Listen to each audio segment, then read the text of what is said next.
What did you accept? Turnips, said Ron, turning to his own pile, which was a lot bigger than Harry's. Harry picked up the top parcel. It was wrapped in thick brown paper and scrolled around to Harry from Hagrid. Inside was a roughly cut wooden flute. Hagrid had obviously whittled it himself. Harry blew it. It sounded a bit like an owl. A second, very small parcel contained in a note.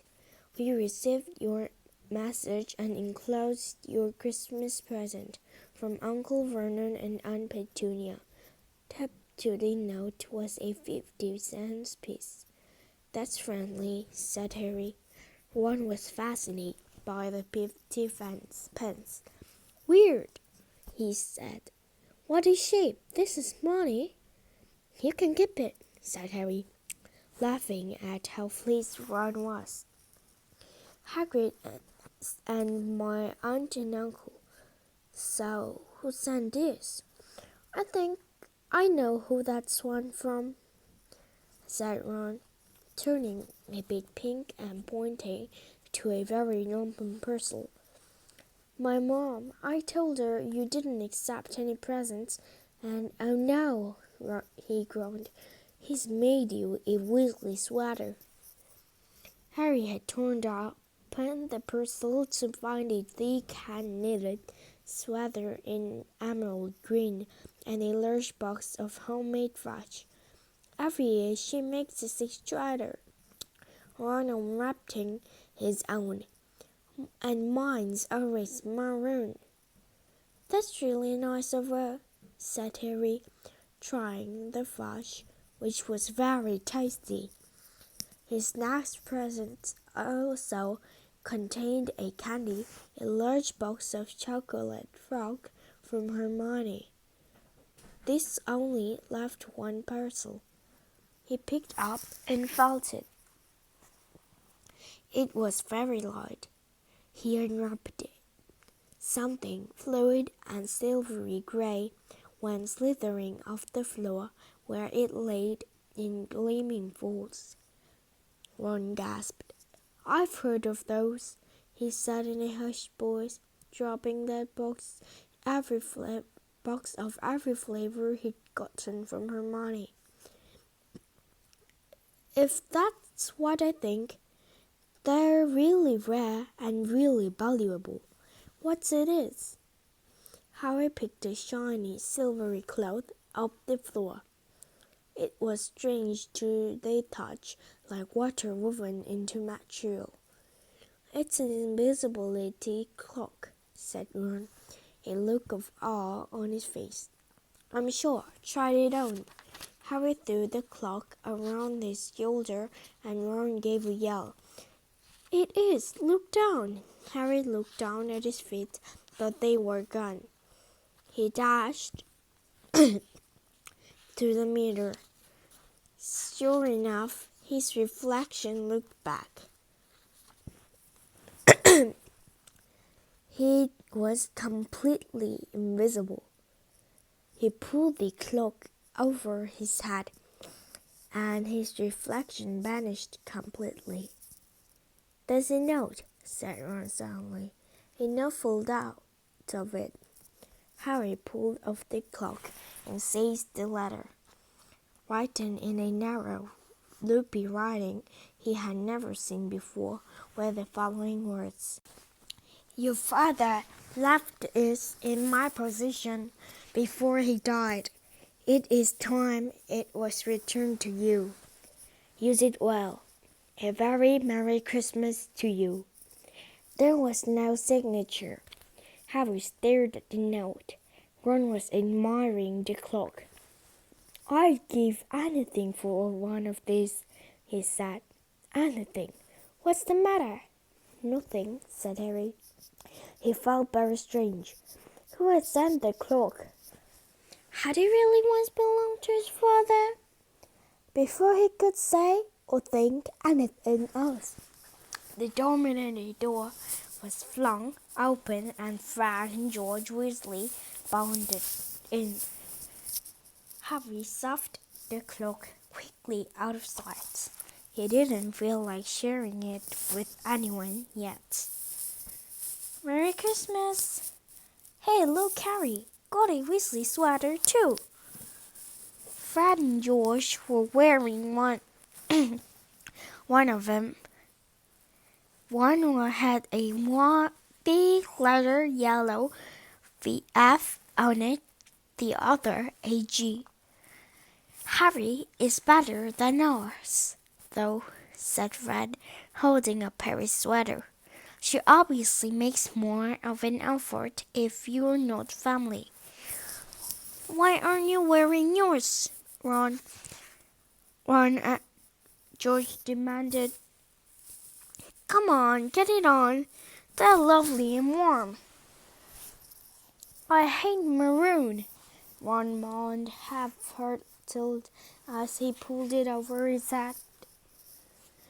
You haven't got a letter of ours, George observed.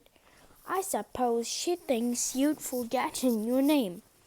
But we're not stupid. We know we're called Gerard and Forge. What's all this noise? Percy Weasley stuck his head through the door, looking disappointed, disapproving.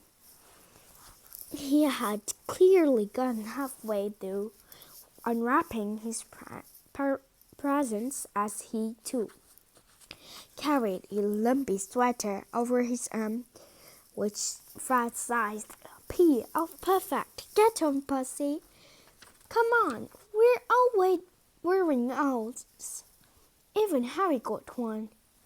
I don't want, said Percy thickly, as the twins forced the sweater over his head, knocking his glass askew. And you're not sitting with the Puffets today either, said George. Christmas is a time for family. The frog marched Percy from the room, his arms pinned to his side by his sweater.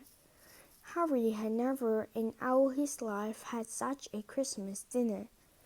100 fat roast turkeys, mountains of roast and boiled potatoes, platters of triple toast, turned of butter peas, silver pots of thick, rich gravy and cranberry sauce, and stack of wizard cracks even filled fit along the table. The fantastic pearly flavors were with their little plastic toys and their firmly paper hats inside. Harry pulled a wizard cracker which Fred it didn't just bang. It went off with a blast like cannon and engulfed them all in the cloud of blue smoke, while from the inside exploded a rear animal's head and several live white mice. Up at the high table, Dumbledore had swapped his pointed wizard hat for a flower bonnet and was chuckling merrily at a joke Professor Flitwick had just read him. Flaming Christmas puddings followed the turkeys. Percy nearly broke his teeth on a silver sickle aimed in his slice. Harry watched Hagrid getting redder and redder in the face as he called for more wine, finally kissing Professor McGonagall on the cheek, who, to Harry's amazement, giggled and blushed. Her top hat lopsided. When Harry finally left the table, he was laden down with a stack of things out of the crackers, including a pack of non-explodable luminous balloons, a grown-your-own-words kit, and his own new wizard chess set. The white mice had disappeared, and Harry had a nasty feeling they were going to end up at Mrs. Norris's Christmas dinner. Harry and the Weasleys spent a happy afternoon, having a furious snowball fight on the grounds.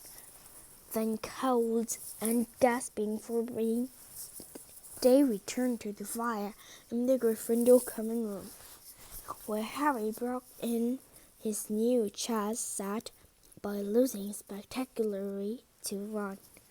He suspected he wouldn't have lost so badly if Percy hadn't tried to help him so much. After a meal of turkey sandwich, crumpets, trifle, and Christmas cake, everyone felt too full and sleepy to do much before bed except sit and watch Percy chase Fred and George all over Gryffindor Tower because they'd stolen his perfect badge. It had been Harry's best Christmas day ever, yet something had been nagging at the back of his mind all day. Not until he climbed into bed and he free to think about it. The invisibility clock and whoever had sent it. Ron's full of turkey and cake, and with nothing mysterious to bother him, fell asleep almost as soon as he drawn the curtains of his four-posters. Harry leaned over the side of his own bed and pulled the cloak out from under it. His father's. He had been his father's. He let the material flow over his head, smoother than silk, light as air. Use it well, the note had said. He had to try now. He slipped out of bed and wrapped the cloak around himself. Looking forward at his legs, he saw only moonlight and shadows. It was a very funny feeling. Use it well. Suddenly, Harry felt wide awake. The whole Hogwarts was open to him in his clothes. Excitement floated through him as he stood there in this cloak. As he stood there in the dark and silence. He could go anywhere in this, anywhere, and Filch would never know. Ron grunted in his sleep. Should Harry wake him? Something held him back. His father's cloak. He felt that this time, the first time, he wanted to use it alone. He crept out of the dormitory, down the stairs, across the common room, and climbed through the portal. Who's there? Squawked the fat lady. Harry said nothing. He walked quickly down the corridor. Where should he go? He stopped, his heart racing and thought. And then it came to him. The recited section in the library. He'd be able to read as long as he liked, and long as it took to find out who Flamel was. He set off, drawing the invisibility cloak tight around him as he walked.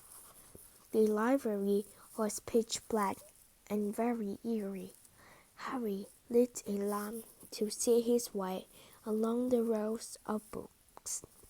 The lamp looked as if it was floating along in midair, and even though Harry could feel his arms supporting it, the sight gave him creeps. The resisted section was right at the back of the library.